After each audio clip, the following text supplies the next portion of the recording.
What's up, everybody, and welcome to episode 4 of the Games with R&D podcast. My name's Garrett Anderson, and today we have the usual suspects. We have Roberto. Hello. Dantastic. What's happening? We got a lot to talk about today. We're going to be talking about what we've been playing. Also, Dantastic went to Magicfest up in Reno, and he's going to give us all the lowdown of all the juicy details of what went down. We're also going to be talking about the PS5 and the Xbox Series X. Both those consoles are on the horizon, and we're going to be talking about what we want out of those consoles, what we're looking forward to, what we hope they integrate into the systems themselves. But first, we have, for the first time on the Games with R&D podcast, a special guest. My friend, soon to be your friend, Vanessa. Hi, Vanessa. Hi, everybody. Thank you so much for having me. It's so much fun, and I'm honored that you guys invited me here. So thank you so much. We're very happy to have you. A little housekeeping first. Of course, we are on all major streaming platforms. We're on Apple Podcasts, Spotify, YouTube, and please don't forget to give the Facebook page a like. And also tell a friend. Use word of mouth. Just go ahead and say, hey, you know what? I heard this podcast. I really enjoyed it. Why don't you listen to it? And if they like it, maybe they'll jump on board with the crew. Anyway, since Vanessa is here for the first time, I kind of want to get to know her a little bit more about her gaming history, as I'm sure you are as well. So let's just jump on in. And Vanessa, when was the first time you played a video game? What was the console? Let's talk a little bit about that history. Yes, most definitely. I want to say, so first, before I go into my dark past, well, I wouldn't say dark, but silly past. I'm mainly a PC gamer, so naturally, when I was a kid, I started with an old DOS computer. This was before Windows, and the very first game I played was Lemmings. Okay. Loved that game. What is that game? It's, so basically, there's these, little tiny creatures, they're called lemmings, and they have no real brain or sense of direction. So you have to make sure that they don't die a horrible death. Okay. And there's different levels, and you have to control them, and each level gets progressively harder and harder and more difficult. So, there's different, one can climb, one can dig, whatever. Yeah, so that was the very first game that hooked me, because it was also kind of a strategy game. Sure. So I'm into strategy games, too. Civilization 5 is a big one for me. But, after that, I jumped into Oregon Trail, the original. Yeah. And, yes, high five. And, I kept dying a lot, but you know what? I didn't care. You're like, dysentery, what's that? Doesn't matter. I would always lose about 2 members. But sure. I was like, whatever, I made it at the end. Yay. We didn't like them anyway. Right. But no, after that, I kind of I played Doom, the first Doom, and after my mom found I was playing Doom, she was like, what are you playing? She kind of banned me from that, Oh, no. How old were you when this was all going down? I must have been, 7. Okay. So I can see the concern. And I got my little brother into that, too. So that was also a big no-no, Right. So she got, yeah, I got banned from that. But it always stuck with me. I was like, no, when I'm older, I swear to God, I'm coming back to the game. But, So you've always been a PC gamer? Yes, from the get-go. You missed the Nintendo console, Well, on the side, I want to say the Nintendo's kind of my mistress. Okay. I'm married to the computer. Sure. But my little side thing going on is the Nintendo's, Nintendo console. Super Nintendo, actually. Mario Kart or what? It was Mario Superstar. The one with the 5 games, had all the different 5 games. So I would just play all through that. Never actually got to beat it just because, I was really horrible at, platform games. Sure. But, I tried. You enjoyed them. I enjoyed them, Yeah. So, yeah. And then middle school, I finally begged my mom and got my own computer in my own room. Nice. So, at the time it was, early 2000s? I'm 33, by the way, so yeah, that's And I got into The Sims, so that was a big time game. I got all the Sims, the original Sims, Sims 2, Sims 3, and then I cut them off. I cut Maxis and EA games at Sims 4 because after that the games just started being kind of just it was all about the money and the expansion packs, and Sure. it just didn't work. Like, there's too many bugs, and it just kind of lost the magic after that. So I stopped playing The Sims, you know. Sure. Moved on to greener pastures, and... So where are you at now? What games are you still playing? Strategy games, and if so, what are maybe just a couple of your favorites? All time. Well, okay, Garrett already knows this, but you know, I'm a big time fan of Bethesda, but I know Fallout 76 was a big letdown. Sure. You know, that was kind of crushed my heart because I was gonna buy it, but never did because of the horrible reviews and everything. And but no, like I started with Morrowind. Oblivion, what's the next one? Skyrim, Fallout 3, Fallout New Vegas, Fallout 4. All great games. All of them just open worlds. I love open world games, and I'm a huge fan of MMORPGs or RPGs. Sweet. So that's You're not alone. Yeah. So anything that has open worlds, great plot, storylines, and basically, you get to customize your own character the way you want it. I'm all in. Sweet. That's very cool. Well, thank you very much for sharing, and look forward to hearing about what you've been playing in the next segment. Yes, and now that my face is all red. You're doing great. Roberto, I want to know what you've been playing. Oh, buddy. I've been playing 2 games. We can only do one. I'm just kidding. You could do both. I'm gonna do both anyways. So, I'm getting ready for Doom. Because it comes out this month. You're preparing your body. I'm so many preparing push-ups. myself. I also bought a new monitor for my computer. And let me tell you, Doom 2016 on PC is gorgeous. Really? Gorgeous. Yeah, you're just ripping heads off and... It's perfect, and I'm so excited for the new game that's coming out. Everything's smooth, no, I wouldn't say lag, but just, no... frame rate issues?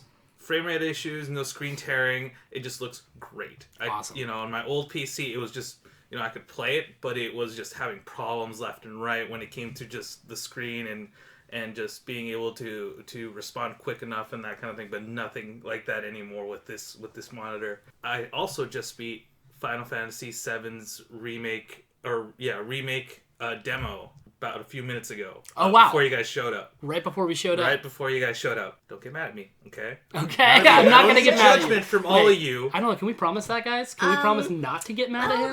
That's a tall order. Yeah. I've never played Final Fantasy VII at all. That's okay. Okay, cool. Oh, no.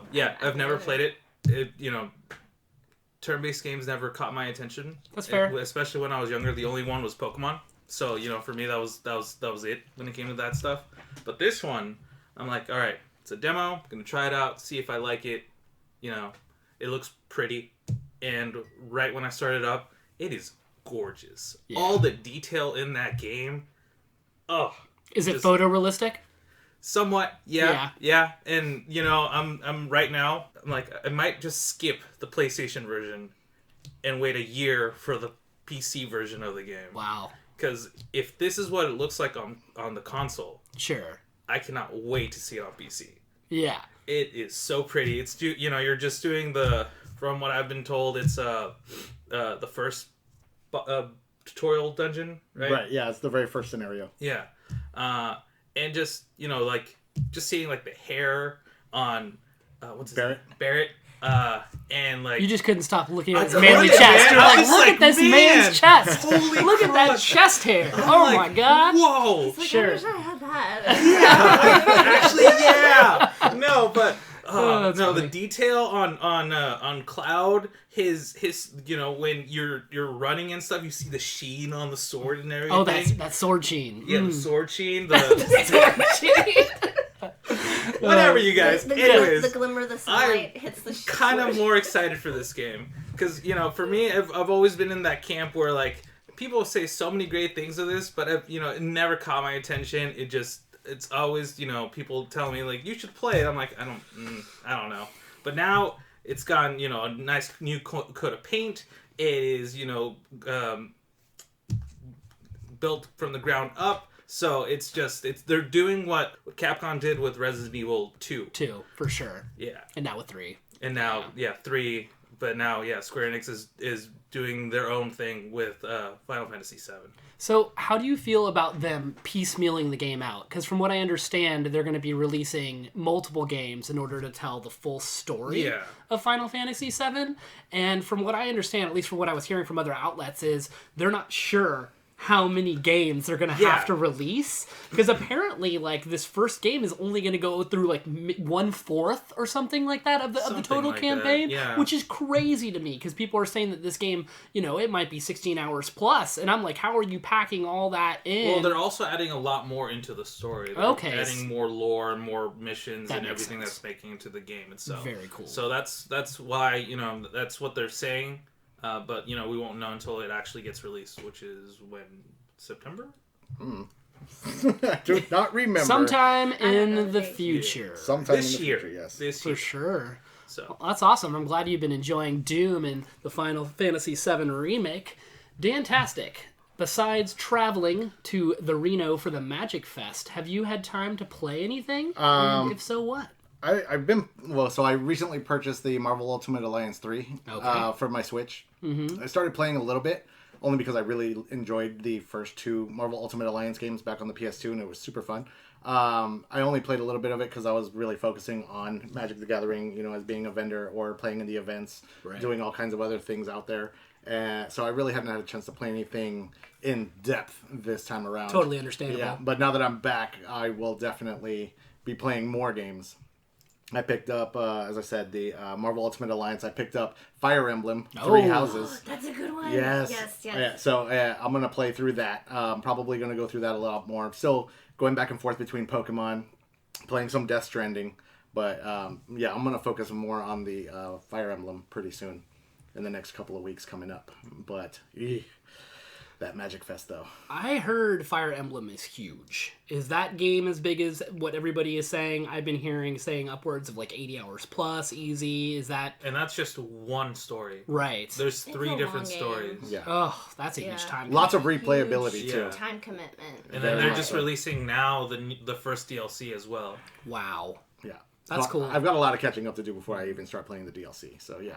Well, that's fine. I would just take your time and enjoy it. And just take it at your own pace, you know? For those types of games, you can't rush it. No. Yeah. No way.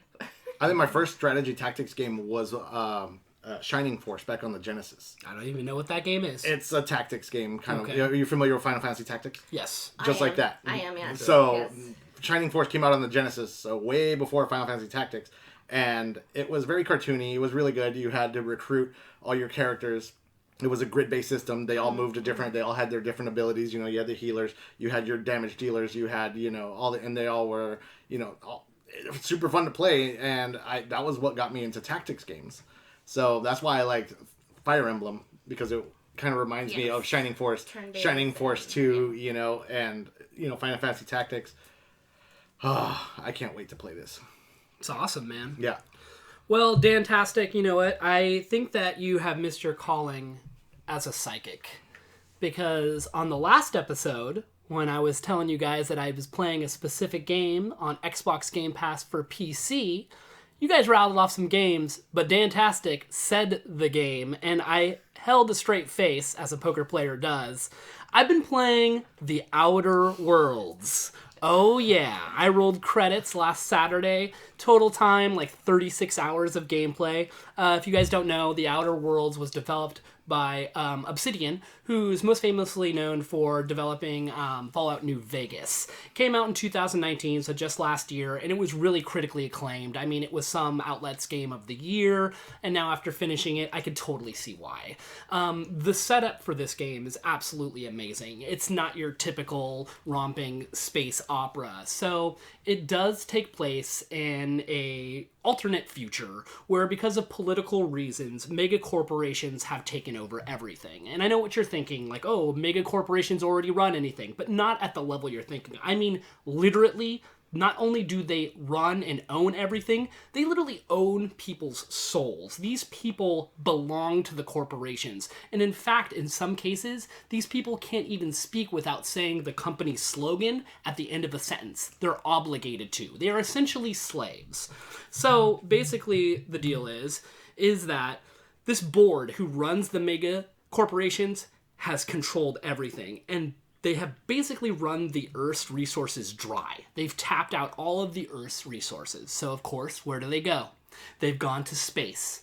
And in space, they've taken over these galaxies by terraforming these different planets and setting up these massive work factories on all these separate planets, which is crazy. And the work conditions are horrific. These workers are overworked. They're underpaid.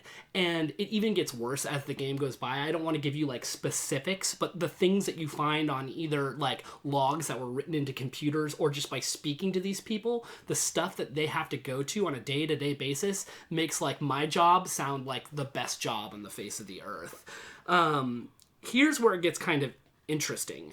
You play as a colonist who is cryogenically frozen and sent to one of these planets to help terraform. You were on this mega ship, and it's called the Hope. And the Hope was designed to hold hundreds of thousands of colonists. And the whole idea was send this ship here to start a new beginning, to create a new civilization. But for whatever reason, the Hope got lost. And for you listening, I'm throwing up quotes because I don't want to spoil what really happened there. Was the ship lost? Did the board lose it on purpose? How come nobody went out looking for this massive spaceship? Because this thing isn't small. Like I said, it's holding hundreds of thousands of people. Well, some more time has gone by, and the mega corporations are still running the show. There is one guy, Phileas Wells, and he's a mad scientist. He's found the Hope. And his idea is to start a revolution against the mega corporations by choosing you. He only has enough energy and power and resources to unfreeze one person. This is where you come in as the player, right? Basically, he unfreezes you and says, hey, it's up to you to set things right, to make this corporation go out the window so that people can revolt and start a new world, right? Where it gets kind of interesting, though, is that it has amazing storytelling in the way that Obsidian does things, and the fact that they're constantly creating gray areas. And what I mean by that is everything I've said so far about these corporations, obviously evil, right? They're the obvious bad guys. Fucking wrong, excuse my language. Because what you start to find out is that the people who have deserted the corporations, because they're out there, there's people who said, I'm not working anymore. They're not great people either. There are cult leaders. There are ideologists. There are people who have straight up formed these revolutions with just insane ideologies. There are no good guys in this game. Literally, there is crazy, crazier, and craziest. And it's up to you, the player, throughout the game to kind of decide what happens to these people. I don't want to get into spoilers, but it's very much, do you choose to help the board or the companies? Or do you choose to help the deserters? And it's so gray. To the point where, like, there's been a lot of points in games throughout the years where I've been like, oh shit, I don't know what to pick, like Paragon or Renegade.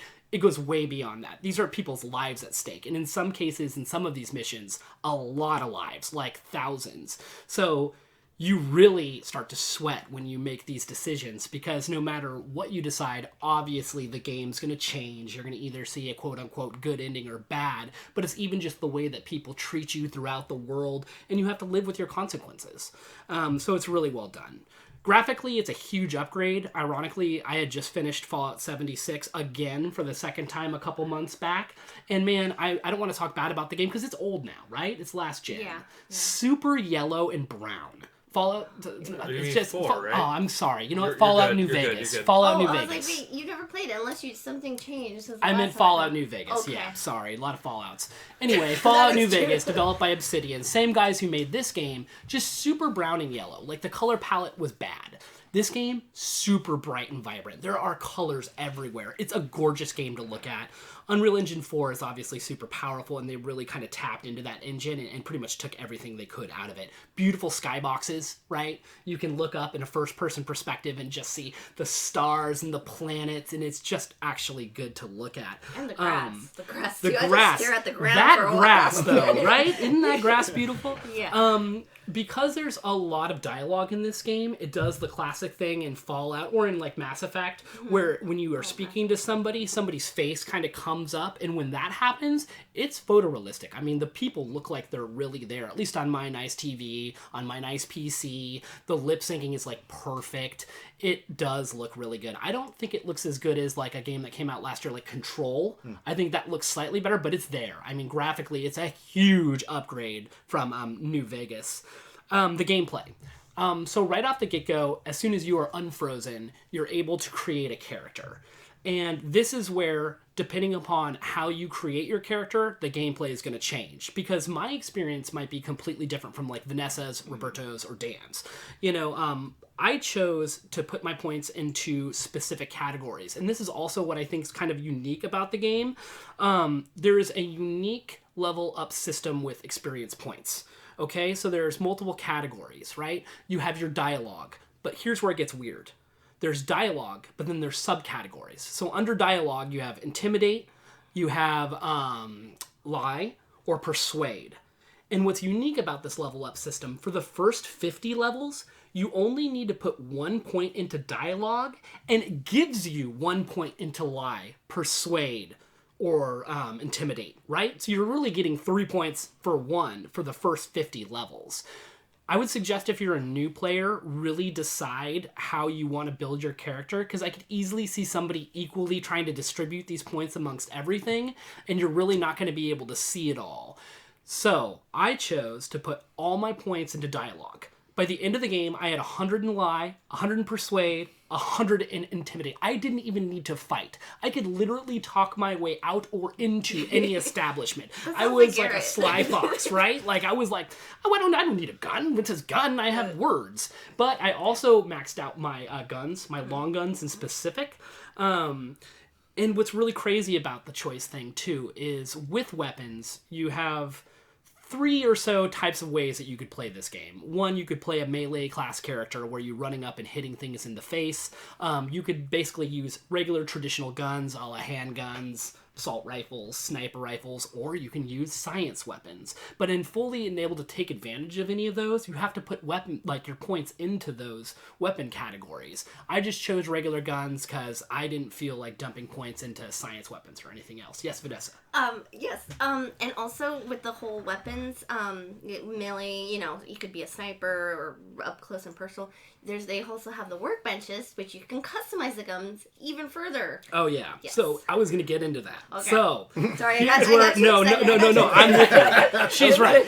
So it does have a deep customization option beyond just your character. You can totally outfit your weapons or your armor. So not only can you put on mods onto your weapon, bigger magazine sizes. You can change your damage type, right? Because in this game, there's, enemies that are auto mechanics, robots, creatures, meaning creatures that are nasty on the ground. They're really weak to like plasma attack. And then obviously humans, which can just get a lot of damage from regular weapons. I got my long guns up to 100. So that voided all that. I could literally destroy anything with any kind of ammo, so it didn't matter for me. But I could imagine somebody playing on a harder difficulty that didn't dump their points into to have to constantly switch between weapons. With that workbench, you can also tinker, right? So you use the game's currency to up the damage. By the end of it, I had an assault rifle that was doing 1,080 damage at 1 second or something. It was literally I ended up getting against this mantis queen. There was this creature called the mantis queen. They made a big fucking deal about this mantis queen. This mantis queen's killing everybody, and I literally came across the horizon and I saw the quest mark. I was like, there's the mantis queen. Boom. Mantis queen's dead. Give me my 10,000 XP. It was literally that easy. It would have been funny though if I had invested into melee and I didn't have a plasma weapon though. That fight could have been Dark Souls level of hard, right? So it's really interesting. You also have to constantly maintain your weapons and your armor in this game. Repair. Yeah, you have to repair everything. Unless you dumped points into engineering, which means that you wouldn't have to go back to the workbench in order to repair your gear. You'd be able to, repair your gear wherever you're at in the field. So, God, I know I'm going on and on, but the result is that there's just so many different ways to play this game. It is the very definition of immersion. If you're trying to do an action RPG, I just think that this might be the perfect formula. It definitely has some of the best companion quests that I've played in a long time. And in fact, the first 2 companions you'll meet, I'm going to spoil their names, sorry. Her name's Parvati and Vicar. Vicar is a priest. Parvati is a engineer. And I've heard, looking at forums, that Parvati is actually probably going to win some awards for voice acting. Because, man, I wanted to cry at the end of her little, companion quest. She is just... Wow, that woman deserves an award for sure. Like some of the best voice acting I've seen in a long time. Right? I think it was Ashley Birch. I'm sorry, I'm kind of bad sometimes with voice acting, but yeah, I do want to give her credit if that's her name for sure. I did have some dislikes about the game, and these are so minute, but it was kind of annoying. The inventory. We have to talk about how much crap you have to pick up on this game. This is one of those games like Skyrim where you can pick up everything in the room. Yes. Something you should know about me. I'm the guy who picks up everything in the room, even if I don't need it. Are you going to pick up a broom or a bread? Oh, all the brooms, all the bread. Give me the cheese wheels. I'm selling them for 2 gold. I don't care how little of a currency it's worth. I'm just going to pick it up. I have to. It's just like I have this OCD, must clean everything. And so there are literally like 10 items that do the same thing. Like, one item gives you 200 plus health for 20 seconds, but there'll be 10 items that give you 200 plus health for 20 seconds. Literally the same items that do the same exact thing. And I realize they may have had just all these extra assets and little, icons to fill up, but at the same time, I'm like, I got 9 pages of crap in my inventory, and I don't want to look at it, but I also want to pick it up. I know I can maybe not pick it up, but damn it, that's against my religion. Yeah. I have to pick everything up. I might just gonna add to the inventory issues. I also kind of ran into the same problem. So what I ended up just doing was just kind of ignoring all the food and just picking up the stim packs, Yeah. The Adreno or whatever. Yes, yeah. Sorry, Fallout. Yeah. But yeah, because those are just as effective, if not more. Yeah. And plus, I know what they look like, the picture. Sure, it's a syringe. Yes. Yeah. Stick it in my arm. Right. I'm good. Because that makes sense. When you get shot with a bullet, you stick a syringe in your arm, and that makes everything all better. Everybody knows that. It's like real life. It's just logic, of course, The next thing I kind of disliked was, so the game really kind of influences you heavy to go into science weapons, and I just didn't want to. I was like, you know what, I just want to use a sniper rifle, I want to use an assault rifle, and when you do go out on these missions, some of these missions are kind of rather long, and they hype up these weapons, and once you pick up those science weapons, I'm going to say it, they're not that great.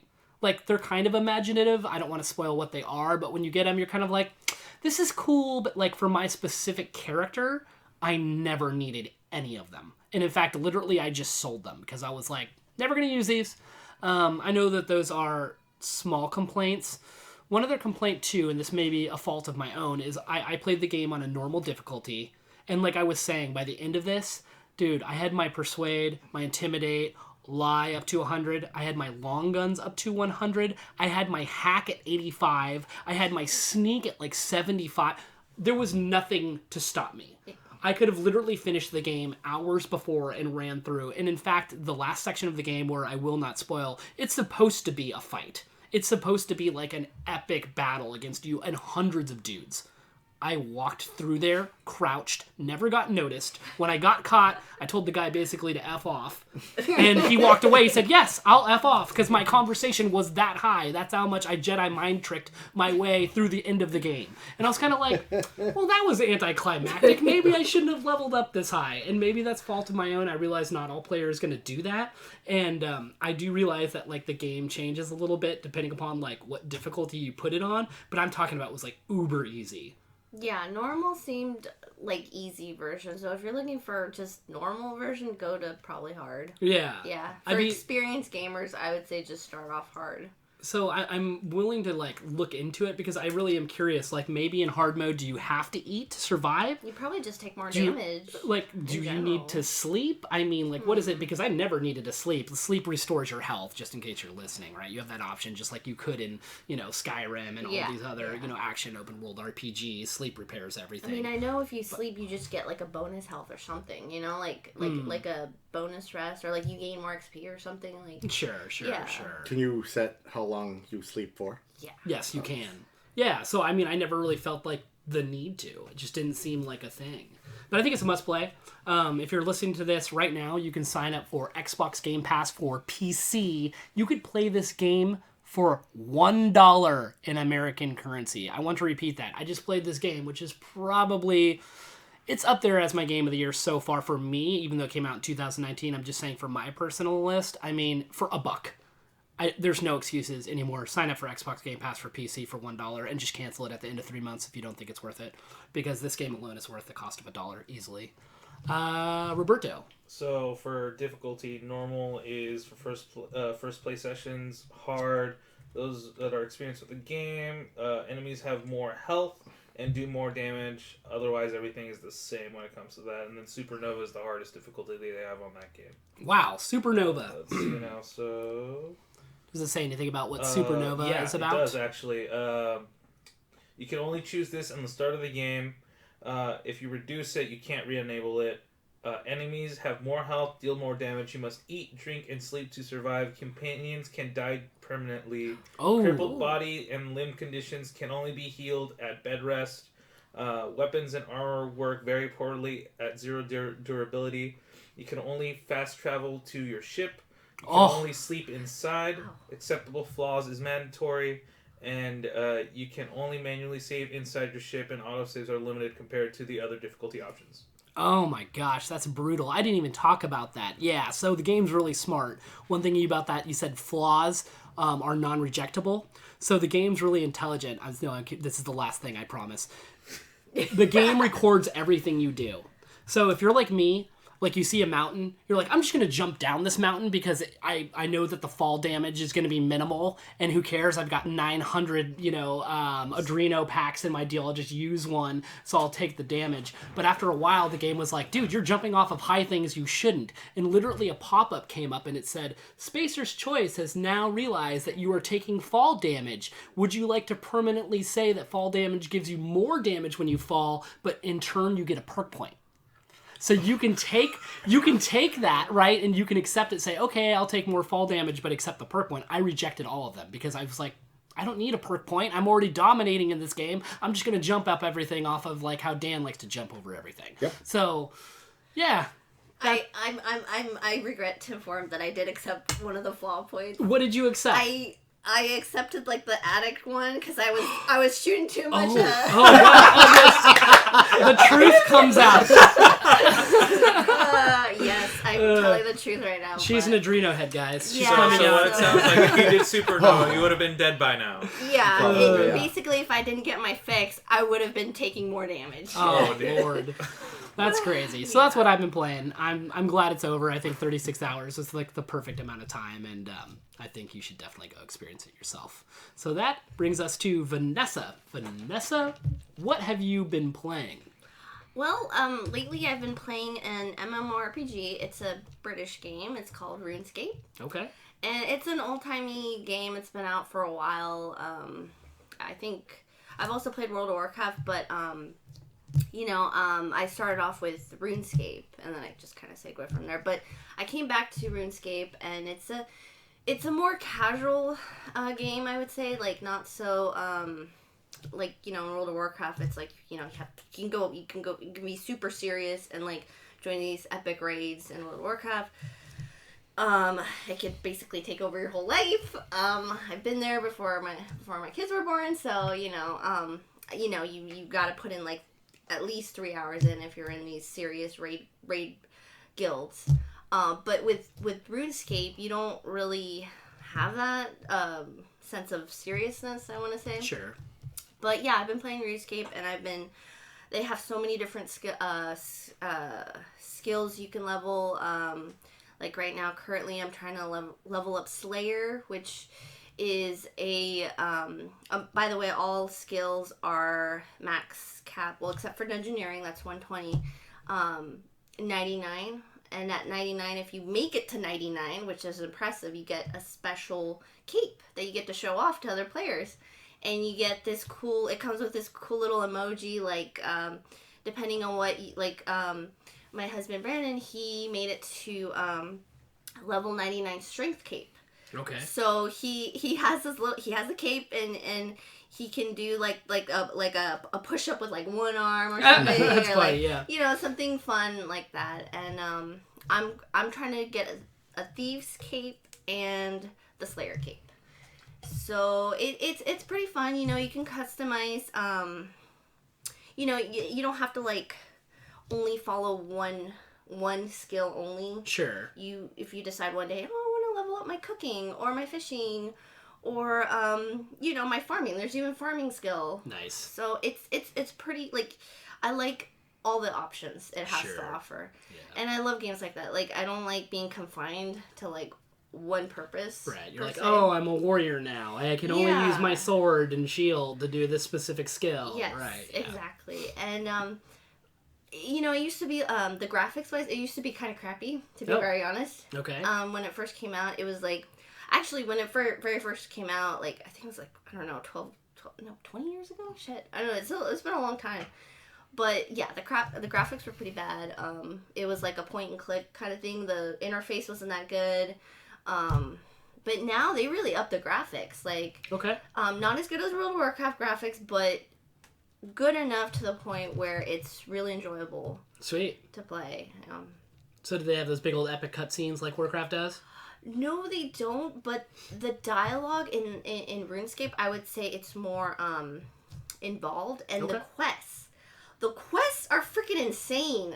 Like you don't like if you're gonna start a quest, you can't just like you have to look stuff up in order to like because like one quest is it's I don't know if you guys ever played Monkey Island or the piece like it's like for one quest I need to talk to this person but I need to have this chicken Got with this egg to combine it to make this balloon, you know? Sure. Like, Point and click adventures can be Yes. really weird like that. Yeah. so you need the right items at the right time. So, you know, you kind of have to do a little research on the quest first. Sure. Before you just jump into it. Yes. It's also why I pick up everything in every game I play, because you never know when you might need it. Yeah. I might need this broom handle. Yeah. Yeah. But, you know, it's challenging and the quests are challenging. But it's definitely grinding involved. So if players out there aren't really big into the grinding scene, maybe this game isn't for you, but I think the grinding I think the enjoyability kind of outweighs the grinding Okay. for me. It's you know? worth it. Right. Yeah. Yeah, the rewards are really good. And Yeah, you could throw on a podcast and whatever, go collect Actually- 10 rabbits or whatever it is you have to do. funny you say that, Garrett, Yeah. because yesterday I was playing RuneScape and I was listening to your podcast. Oh, cool. Yay. She was listening to our podcast, guys. Awesome. That's great. Cool. So, I mean, do you see yourself stopping RuneScape in the immediate future, or is this just No. like a forever game for sure? It's a forever game that you always come back to. Sure. Like, you know, I take a year break, but then like that itch always comes back. You know, like that fever of like, oh no, the motivation comes back. Like I'm gonna get to this level. But She relapsed. yes, Yeah. I relapsed. It's okay. It's okay to relapse, you know. Nobody's going to judge you for that, especially if you're enjoying it. Who cares how old the game is? Right. That's all that matters, is that you enjoy playing it a lot. I mean, it sounds like in Outer Worlds they definitely judge you. Oh, for sure, for sure. They judge everything that you do is definitely consequences all around, left and right, no matter what you decide. I'm curious to hear about Magicfest, Dan. Oh, Tell me Jeez. all the juicy details about Magicfest. Magicfest Reno was awesome. Nice. There weren't as many players as there normally are. I believe in the main event there was a little less than 700 people. Holy. Yeah. When the one I went to in Sacramento last year was about 3,000 people. But there was still a lot of people there. Playing in side events, playing Commander, buying cards, going to the artists, buying stuff, coming to our booth. Actually, I was there to work as well. So I was with the card shop here in Roanoke Park, Baseball Cards and Memorabilia. We had our own little booth, and we were just selling cards. We were primarily there to just buy stuff. Right. And, you know, you get to see all the people that are entering. You ask them what they're playing, you know. And, oh, I'm playing this, I'm playing that. Okay. When I was able to sneak away, I played a couple of games of Commander, bought some artist prints, bought some cards that I needed for some of my decks, you know, for Commander. And actually thinking about entering the Standard event in San Jose coming up in June. Cool. So that's going to be fun. Actually, one of our local guys from Roanoke Park won one of the modern PTQs. Okay. He comes into our store all the time, and his name is Matt Sievert.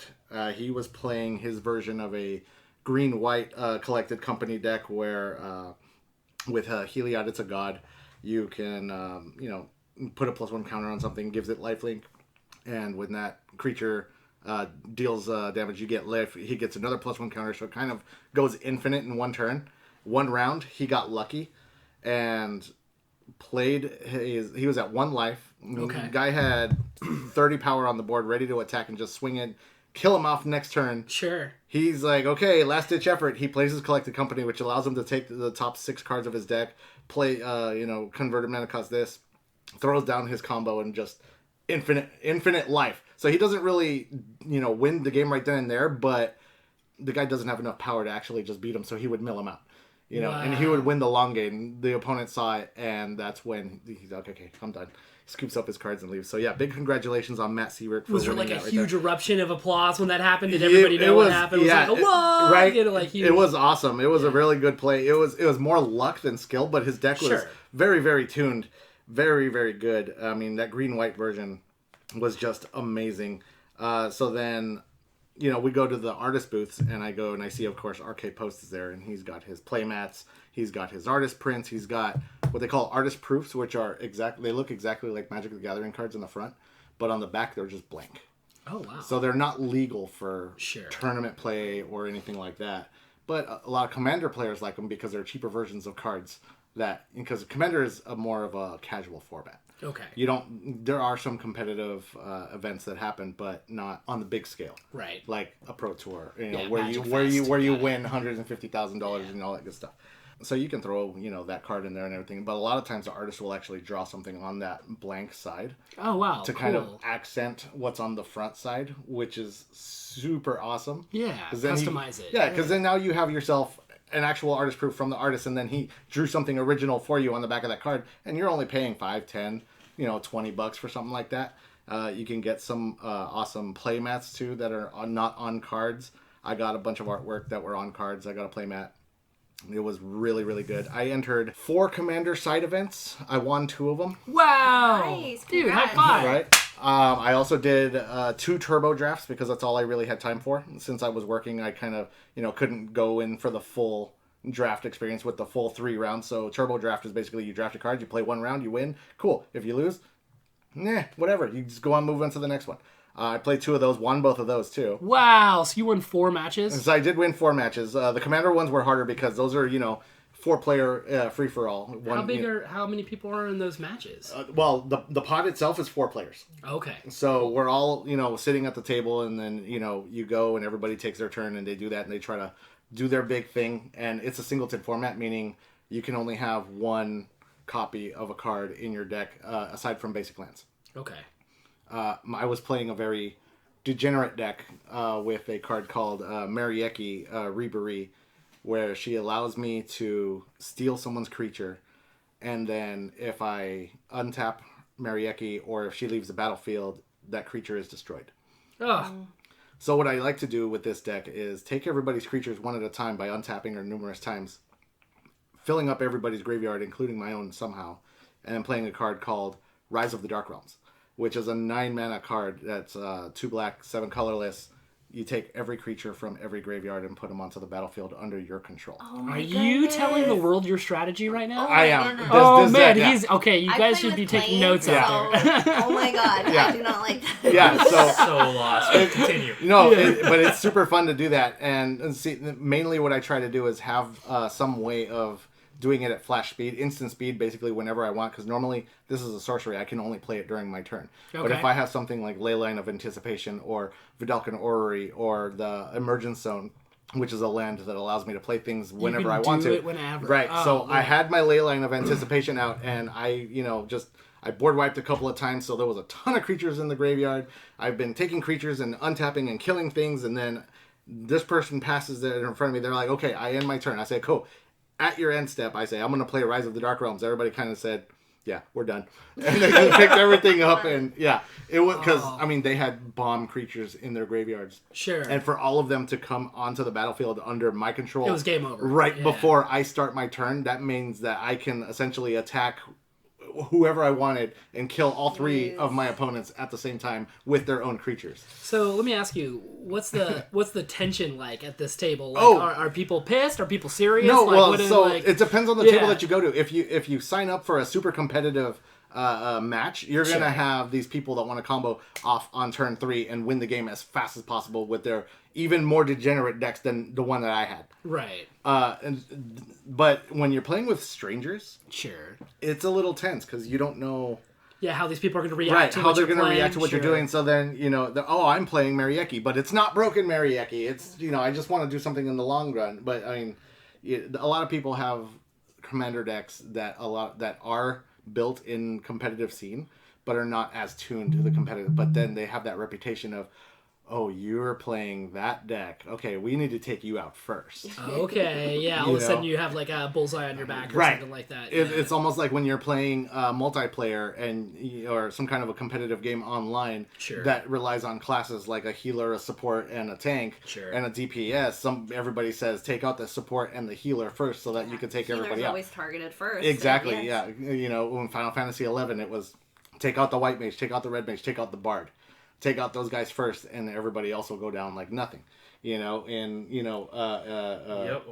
Overwatch, everybody's like, take out Mercy first, or take out whatever first, I don't play Overwatch very much, so I only know, a couple of people, whatever. But it was amazing. In the draft, same thing, it was a limited thing. They give you your 3 packs. I built my deck. It just happened to be red and black. It worked out really well, and you win one round, and that's it. It's awesome. Even if you lose a round, you still get some kind of a prize, but it's always better. You get a bigger prize when you win. For sure. Lots of people showed up. Are you comfortable with telling me how much money you made? What, gambling or from the? No, from the Magic tournament. Yeah. No, I didn't make. You were in Reno. I didn't make money per se. Cash. Sure. But I did win prizes. Cool. So, I won some packs, I won some cards, I got some things off the prize wall with the ticks. That's awesome. It was awesome, so all in all, I think I had a budget of about $250 that I wanted to use for the Magicfest itself, which was for artwork prints, which was for cards, entering tournaments and stuff like that. And then I had a separate funding for my gambling, which is a different form of gaming all along, which I did win a lot of money with. Oh, that's cool, man. I did win a lot of money off of the table games and the slot machines too, so... Awesome. I'm glad you had a great time. Anything to add on Magicfest? Magicfest, aside from the one in San Jose, I mean, there's a lot of cosplayers there too. Yeah? Yeah, a lot of... Who did you see? We saw Olivia Gobert Hicks. We saw Christine Sprankle. And there was a few other people that weren't really sponsored. Okay. That were dressed up as random characters as well. Sweet. And to see them playing Magic in full costume is just one of those weird things. Like... Are you actually playing as the person in character, or are you just playing as yourself? You never know. Right. Because sometimes they'll bust out with their voices, too. And you're just like, ha ha ha, I'm going to play this card. Almost kind of over the top, like in the Yu-Gi-Oh! Episodes. Okay. I play my trap. No! Yeah, exactly. Yeah. A lot of top decks happened. Oh my god, yes. Sweet. No, that's pretty much it. It was a blast. I mean, it wasn't as big as I wanted it to be. But there was still a lot of people there. There was actually a lot less, how should I say, stench. Okay. Gamer stench from, large conventions. Yeah. It wasn't air conditioned? It was air conditioned. No, that's what I'm saying. It was a lot less of it. Oh, good. Yeah, it was air conditioning, so it wasn't super hot. I didn't really notice anybody offend the senses very much. Sure. And the nerd stink wasn't the strong. nerd stink wasn't strong on that one. Yeah, Reno... It was about 60 degrees when we showed up, and on Sunday, it was snowing in the morning. Oh, cool. That was nice. Yeah. See some snow. To see the snow. I don't like the cold, but I love the snow. Sure. And to see the snow just kind of, like that. And it wasn't just like a little bit of snow. There was about a foot of snow on every car. I have a vision of Dantastic running outside with his tongue out, like trying to catch snowflakes on the tip of his tongue. You know what I mean? One did fall into my eye, though. Oh, good. That's hay. That's the... I was looking up going, wow, this is kind of cool. Blink. Snowflake in the eye. Oh, man, yeah. You know what? And only you will ever have that snowflake, because every snowflake is unique, like a fingerprint. So that's a special one. I've absorbed it now. You've absorbed it into you. Yes. That's one lucky snowflake. That snowflake probably saw your eye and was like, "That's fantastic. I'm going for that guy." I'm going for that guy right here. Yeah. Exactly. So the PS5. Ooh. the Xbox Series X. Ooh. They are looming. They are nigh. They are around the corner, on the horizon. I can't think of any other analogies, but they're close. And, there's a lot of speculation. There's a lot of news that's kind of getting leaked out.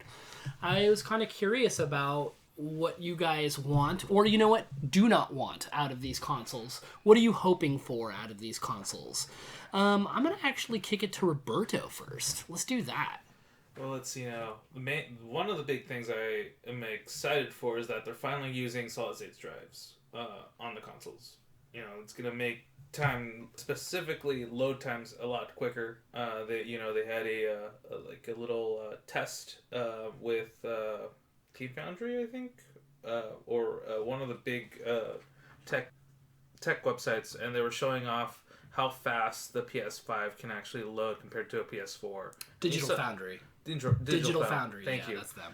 And they put them side by side, and you saw it took less than 2 seconds for them to load from the subway to the actual city with Spider-Man, while it took I think it was like 7 to 10 seconds for it to actually load into the city itself.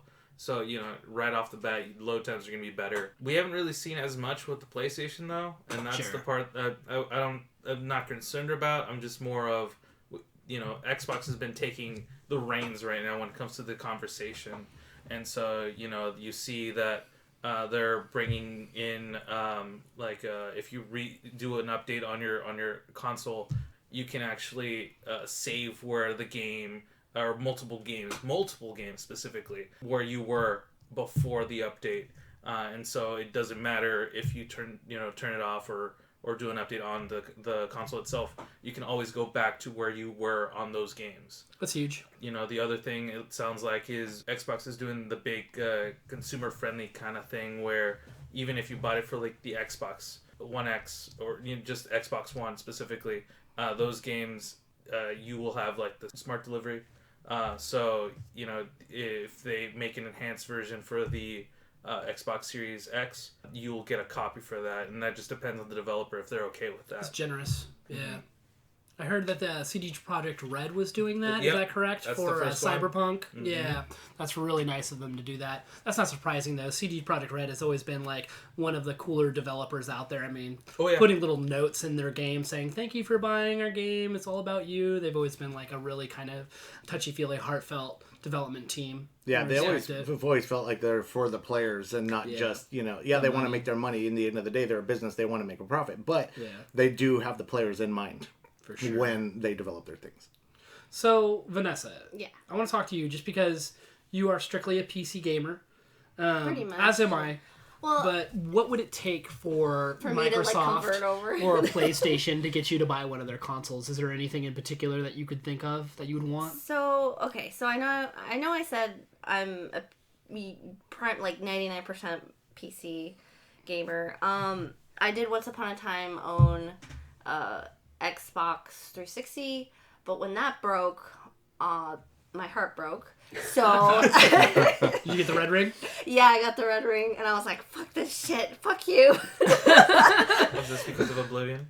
Yeah, I was like, you know what?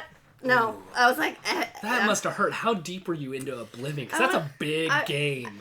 Fortunately, I wasn't too deep in yet, Okay. but you spend freaking an hour on your character. It's like, come on.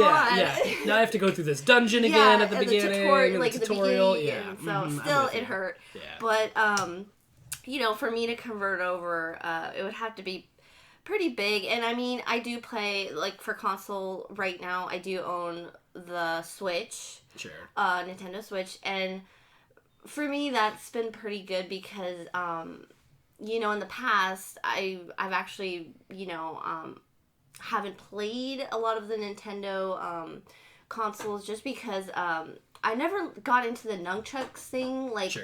I always liked the handheld like Xbox controller, and after that broke, I was like, well, F the Nintendo nunchucks thing. Like it was just too weird. It was like you held it on the left hand and the right hand, and it just wasn't together, Yeah.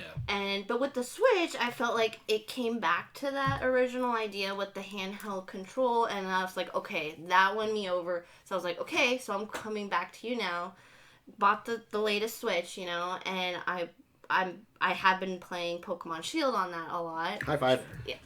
And so yeah, I think I'm into like, I'm gonna say about 40 hours into Pokemon Shield. So I've been currently playing that on the Switch, Right.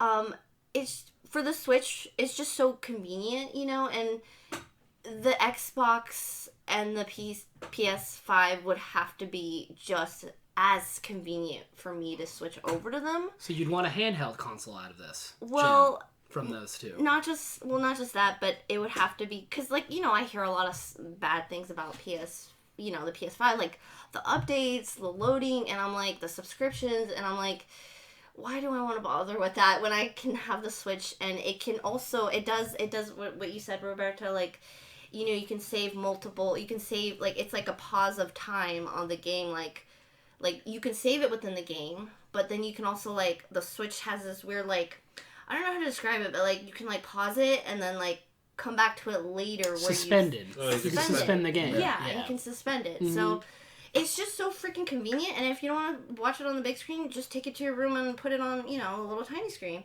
Yeah. So... I mean, my thing is, I love finally being able to play a full-on Pokemon game on the TV screen. Sure. Because traditionally, all Pokemon games, or from the RPG standpoint, were on your handheld. Yeah. You're on the Game Boy. They were on the Game Boy Advance. They were on the DS, the 3DS. And to play it on a full-on television is amazing. Yeah, I agree with Dan, and yeah, cause and I have a big screen too. I think it's 65-inch. Sure. So, like, to see your epic Pokemon battles, like, you know, Dynamax your Pokemon, like, super big, like, that was a cool new feature they added to the Pokemon Shield. I'm like, that just made it more epic battles, and I don't know if you played Pokemon. No, I don't think you... No, I remember you never got into the Pokemon thing, but... That is a huge hole in my gaming library. I'm not into Pokemon. I completely respect it. I get it. I'm not going to judge anybody. I think that the passion for Pokemon is amazing. I feel like I'm derailing it now. No, but yeah, no, it's just not for me. Yeah, no, and I get it, because it's like, you know, when first Pokemon came out, I remember I went to Costco and I bought the VHS, you know, when the first TV series came out with Ash and Brock and Misty, and that's how I got into it. And then I started collecting all the Pokemon cards, and then after that whole craze happened, you know, that's when the actual game came out on the Game Boy Color, the blue, red, and I think it was yellow Pikachu version afterwards. Yes, Pikachu, the color. They had a special edition Game Boy that had a little Pikachu on there. On the actual Game Boy. Yeah. Yes. So what you're telling me is that the only way that you're buying a PS5 or an Xbox One Series X is if Nintendo, for some reason, loses all their control over the Pokemon franchise, and now Pokemon can only be found on the PS5 or the Xbox One Series X. Then you would buy one of those consoles, is what you're telling me, to bring it full circle. Probably, because now Nintendo is adding, you know, in the past they just had a lot of kiddie games on there. Yeah. Which is why I stayed away for a while for the Nintendo console. Sure. But now they're adding, like, you know, like you can play Dark Skyrim Souls and, on the Switch. You can play Mortal Kombat on there. Yeah, you for can. sure. Yeah, so I like that the Nintendo is upping their adult levelness, you know? Right. Like, because, I mean, we're the generation that's now in the main, like all the, you know, merchandise is targeting at us now. Like, that's, yeah, I mean. Well, so, Roberto. I also wanted to bring up that with this console generation, it's also kind of becoming more, what's the word? Like, it's kind of harder to distinguish when it comes to, like, console and PC players now. Yeah. Because, you know, Xbox has been importing their games to PC. PlayStation has started doing that as well. Like, Death Stranding comes out this June.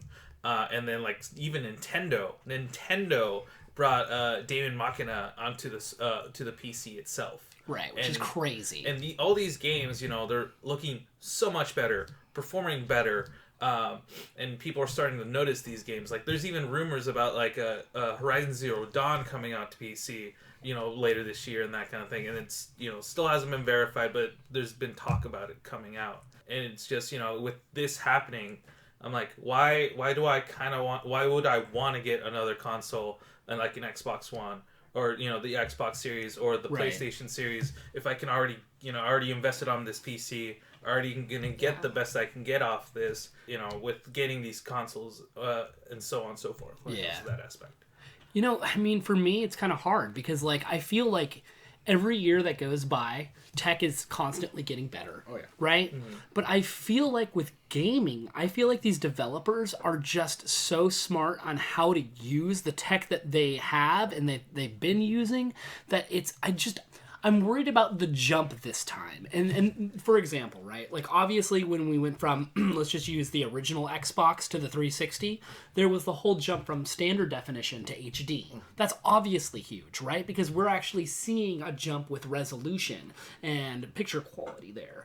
From the Xbox 360 to the One, you had things that, were basically like faster processing, more RAM. It was time to make that jump because it had been 10 years from the Xbox 360 to the Xbox One. 10 years in technology is like, I mean, it's a long time. Yeah. Now, we've had a half step in this last gen, right? We went from, the PlayStation 4 to the PlayStation 4 Pro, and now to the 5. And it's been a lot less time in between there. And yeah, we now have 4K TVs, where I could see, like, maybe when somebody purchased a PlayStation 4 on day one, maybe they didn't have a 4K set, but maybe they had purchased that, and now they had purchased a Pro, and now they're getting a 5. Like, I'm okay with minor upgrades like a solid state drive, better processing power, RAM, ray tracing, like all these technical terms. But guess what?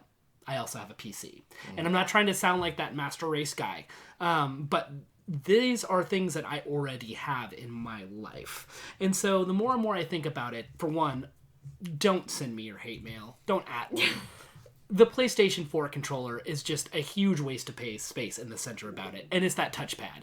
That touchpad's got to go. That touchpad is a giant map button. That's what it is. Every game, it's a map button. And it's this big. It's like 2 inches across. It's like gigantic. And it's like, what is the purpose of this thing? Like, why is there a speaker in this controller? Like, I don't understand these features. Like, I would just want something that's, I don't know, better designed. I know that sounds like really weird. I can deal with it, and I'm not even going to get to the fact that the joysticks are straight across from each other as opposed to like catty-cornered or adjacent. I'm okay with that. I just feel like maybe a redesign of the controller might be a little good of an idea. I really feel like at the end of the day for me, what's going to get me to buy a new console are the exclusives. And just like Roberto said, more of these games are coming to PC. I don't know what Microsoft could do or say to me to make me buy their console. Because I have Xbox Game Pass. Yeah. I can buy these games on their app that's on my desktop computer right now. And they'll probably look better than the Xbox One Series X, even though I bought my PC like a year ago. I mean, running these high-end graphics cards, there's just very little reason for me to do it. For the PS5, it's going to have to be killer apps, and I'm just wondering, because right now, what do we got? We have The Last of Us 2, right? Mm-hmm. But that's also still going to be released on the PS4 and PS4 Pro. No. Yeah. And then what is the Ghost of Tsushima? Is that the name of that? Yeah. And that game looks really good that's coming out. What else do we have in their lineup that is going to be like, I must have this PS5 on day one? My point exactly. We can't think of one. There's crickets, right? Like unless it's like a big like for me to switch over the console would have to be 10 years down the line, and it would have to be like a huge major upgrade that the PC computer could not do. Sure. Like, I don't know, like, and this is going more into the realms of like the VR stuff, but like it would have to be like a huge console, like specific to the console, specifically to console, like, upgrade, like, maybe, like, the graphics are, like, super, super, super realistic to the point where, like, the PC could not even handle it, but, like, because technology is getting, like, growing so exponentially, it's, like, I feel like, I don't know. For me, I feel like the console is never going to catch up to the PC, kind of. I don't know. It's always been like that, though. That's the thing, is that it's with consoles, we just want everything to be streamlined, easy. We don't have to worry about that kind of stuff. PC, it lets you swap things, do whatever you want to do, and that kind of stuff. and so that's, one of the reasons why a lot of people are intimidated about the PC is because, trying to do research, if you're going to build it yourself, you're going to buy it yourself and all that kind of stuff. They don't want to deal with it. I totally respect that, for sure. And I mean, that's how I was before, I started, messing with it, because I'm like, I want to play this Overwatch. I wanted to play Overwatch at its best. Sure. And the only way to do that was on PC. And I'm like, I don't really want to touch this because I don't want to know anything, or not that I don't want to know anything. I just have basic knowledge when it comes to computers. Turning it on, defragging, all this stuff, but nothing when it comes to like the actual components. Because I've always been afraid that, I'll break these parts. These very expensive parts. Yeah. And, Roberto has huge hands. I have huge, hands. manly, breaking things hands. Oh, my goodness. And and it's just one of those things that I was always, I'm always afraid to break things. And that's my big thing, is like, this is, a $1,300 PC. I don't want to break things and then, get new parts, and I'm just like, no money anymore. Right. Consoles, they'll take whatever you throw at them most of the time. And they're just, they're going to sit there at heights that like little children can't touch them. Yeah.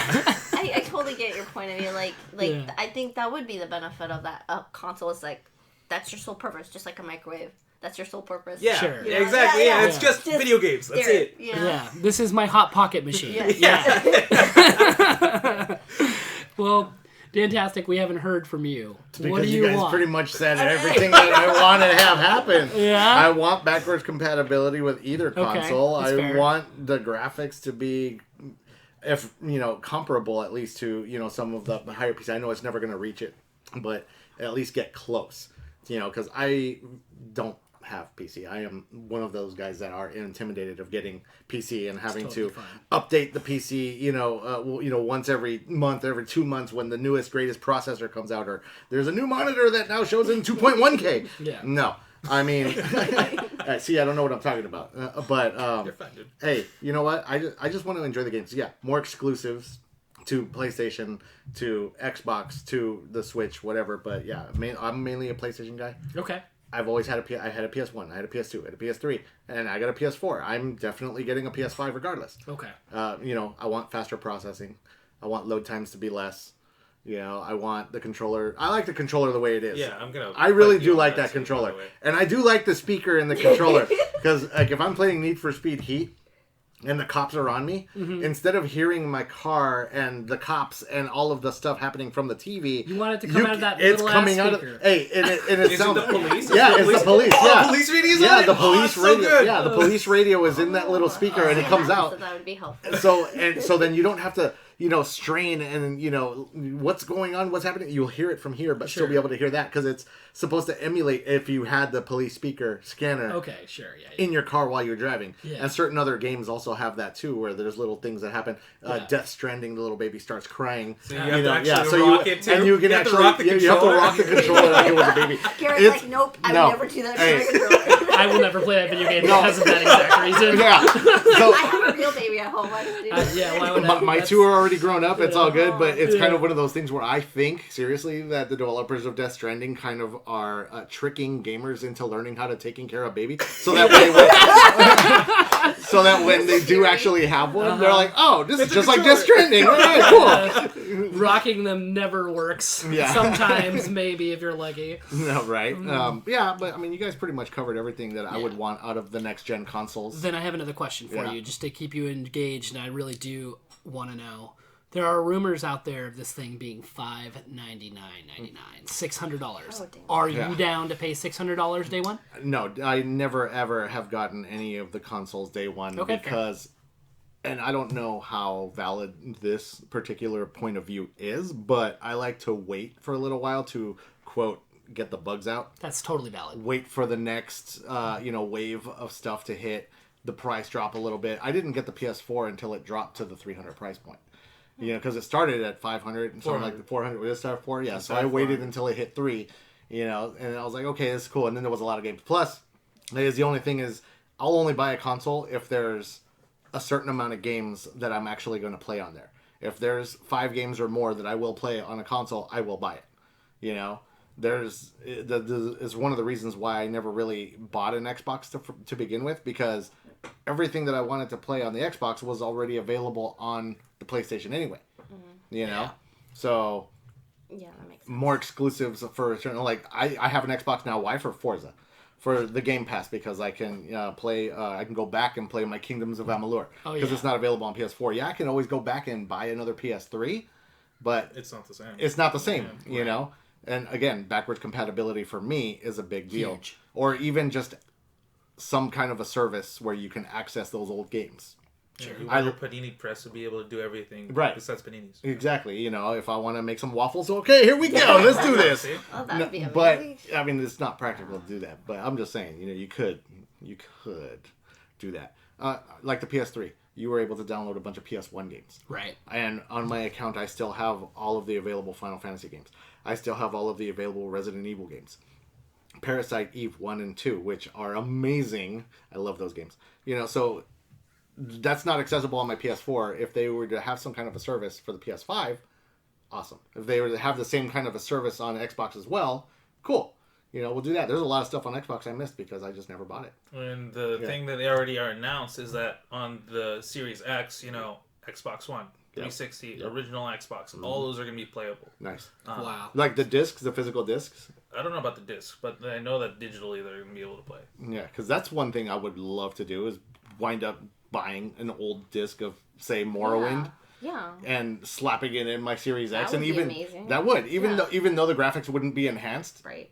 But there are games that actually do have enhanced, even some of the older ones too from the original Xbox. There's a list. I just don't have it with me. Exactly, but something like that would be awesome. You know, It would be an awesome service for sure. But I guess we're just going to have to wait and see. Yep. Because we know nothing now. But it's going to be interesting to watch it all pan out. And I'm super excited about it because it's just a really interesting time. Every time we get a new console, there's just so much like hype and buzz. And we get to watch it all kind of unfold and fall apart and go up in flames all in like the same month. And it's really cool to experience. Oh yeah. I want to say thank you very much for tuning into the Games with R&D podcast. Dantastic. It's been a lot of fun. Oh yeah. Roberto, I love you. I love you too, buddy. And Vanessa, you got to come back. We had a great time. Thank you so much for sharing. Back. This was really fun. Yeah, we're going to definitely have to have you back. If you're listening out there, don't forget to like, share, subscribe, and guess what? Go to the Facebook page and drop a question for us, because next week we'd really like to do a like mailbag kind of like segment where we can answer your questions, no matter how silly they may be. It could even be off topic if you want. Those are some of the best questions. Yes, keep it clean. But other What than questions that, are you thinking of, Garrett? you know, See, it's there's one person I have an idea that's gonna give us some weird questions. I know, okay. and so you know, you never know what you're gonna get out there. The internet's a scary place. Yeah. But that's it. Games with R&D podcast episode 4. We love you, and we're out. Peace. Thank you. Yay, thank you.